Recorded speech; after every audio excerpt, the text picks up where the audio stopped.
এই দেখো, সেই ছোট্টবেলা থেকে আমার মা আমাকে অনেক হরলিক্স, কমপ্ল্যান, ভাত, মুড়ি, ভালো মন্দ অনেক খাবার খাইয়েছে।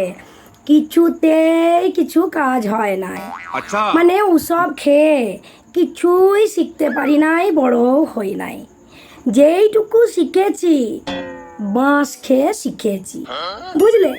তাই বলছি, তোমরা যদি কেউ বাঁশ খাও বা আগে খেয়েছো বা খাবার সম্ভাবনা আছে, এই রকম যদি মনে হচ্ছে, সব জিনিসকে পজিটিভভাবে নেবে, ঠিক বলেছো। বুঝলে? কারণ বলা তো যায় না, ওই একটি একটি করে বাঁশ খেতে খেতে খেতে খেতে তোমার কাছেও একদিন অনেক বাঁশ জমা পড়বে, আর সেইগুলি বাঁশ ঝড়ে পরিণত হবে। ওই বাঁশ ঝাড় সুযোগ বুঝে তুমিও গিফট করতে পারবে তখন। কি বুদ্ধিটা কেমন? এই কথাটা মনে রেখো, কানটোতে ভালো করে ঢুকিয়ে নাও, বুঝলে? নিঃসন্দেহে তুই ঠিক কথা বলেছিস।